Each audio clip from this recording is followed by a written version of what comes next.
নমস্কার, আশা করি আপনারা অনেক ভালো আছেন।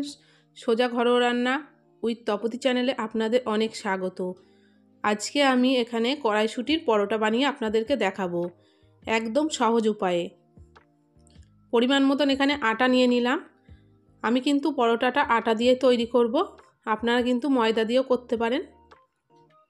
সামান্য পরিমাণ লবণ দিয়ে দিলাম, আর দিয়ে দেবো অল্প পরিমাণ চিনি। হাতে একটু জোয়ান একটু ঘষে নিয়ে দিয়ে দিলাম, আর দিয়ে দেবো কালো জিরে 1 চামচ মতন। পরিমাণ মতন রিফাইন তেল দিয়ে দেবো, দিয়ে ভালো করে কিন্তু আটাটা ময়ান দিয়ে নিতে হবে। অল্প অল্প জল দিয়ে কিন্তু এখানে ডোটা তৈরি করে নেব। ডোটা কিন্তু বেশি নরম করব না, রুটির মতন কিন্তু ডো করতে হবে এখানে। আমার চ্যানেলের রেসিপি যদি আপনাদের পছন্দ হয়ে থাকে লাইক করবেন, নতুন বন্ধু হয়ে থাকলে চ্যানেলটিকে সাবস্ক্রাইব করে আমার পাশে থাকবেন। এখানে দেখুন আটাটা কিন্তু মাখা হয়ে গেছে অনেকটাই। ভালো করে কিন্তু ঠেসে ঠেসে এখানে মাখতে হবে। মেখে আমি 5 থেকে 10 মিনিট কিন্তু রেস্টে রেখে দেবো। আপনাদের হাতে সময় থাকলে আর একটু বেশি রাখবেন। এরপরে কড়াইশুঁটির পুরটা তৈরি করে নেব। এখানে কিন্তু একটা আলুর অর্ধেক আলু আর কয়েকটা কড়াইশুঁটি নিয়ে আমি জলে সামান্য একটু ভাপ দিয়ে নিয়েছি। এটাই হাতের সাহায্যে একটু নরম করে নেব। আপনারা কিন্তু মিক্সচারের মধ্যে দিয়েও কিন্তু পেস্ট করে নিতে পারেন, কিন্তু এইভাবে করলে কিন্তু খেতে আরও সুন্দর লাগবে। সুন্দরভাবে কিন্তু হাতে চাপ দিয়ে দিয়ে এটাকে মাখিয়ে নেব। দেখুন কত সুন্দর নরম হয়ে গেছে। একটা অর্ধেক পেঁয়াজের থেকে অল্পটুকু কুচিয়ে দিয়েছি। পরিমাণ মতন একটু সর্ষের তেল দিয়ে দিলাম। স্বাদের জন্য সামান্য চিনি দিলাম, জিরে গুঁড়ো দিলাম, ঝালের জন্য লঙ্কা গুঁড়ো, আর দিয়ে দেবো গরম মশলার গুঁড়ো। সামান্য লবণ দিলাম, হলুদ গুঁড়ো দিলাম, দিয়ে ভালো করে কিন্তু এখানে মাখিয়ে নেব। তাহলে কিন্তু তৈরি হয়ে যাবে কড়াইশুঁটির পুরটা কোনো ঝামেলা ছাড়াই।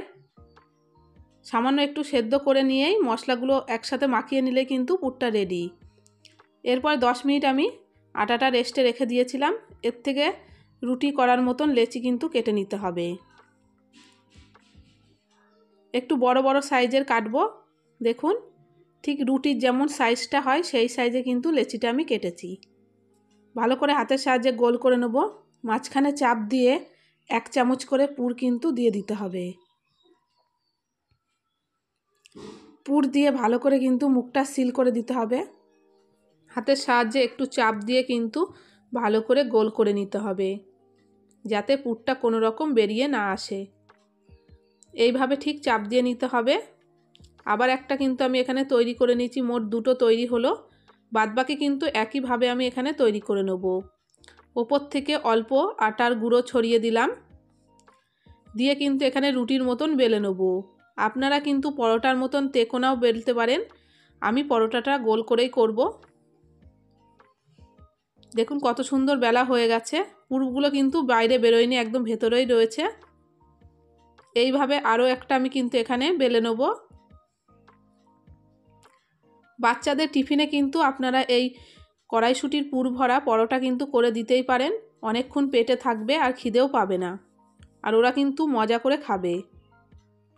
একটা ফ্রাই প্যান বসিয়ে দিলাম, এটা গরম হয়ে গেলেই পরোটাটা দিয়ে দেবো। এপিট ওপিট দুপিট কিন্তু ভালো করে আগে সেঁকে নিতে হবে।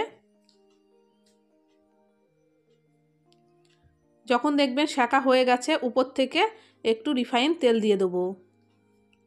তেলটা কিন্তু দিয়ে ভালো করে কিন্তু পরোটাটা ভেজে নিতে হবে, দুপিট ভালো করে লাল করে। ঠিক এইভাবে কিন্তু ভাজতে হবে, তাহলে কিন্তু খেতে খুব সুন্দর লাগবে। আর একবার হলেও কিন্তু কড়াইশুঁটির এই পরোটা রেসিপিটা আপনারা বাড়িতে তৈরি করে দেখতে পারেন, খেতে কিন্তু অসাধারণ লাগে। আবার একটা আমি তৈরি করে নেব। এখানে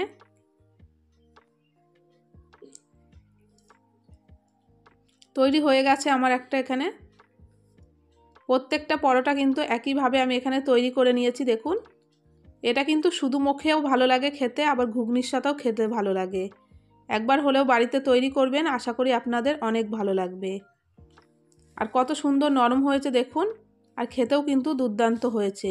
তাহলে ভালো থাকবেন, সুস্থ থাকবেন, দেখা হবে নেক্সট রেসিপিতে।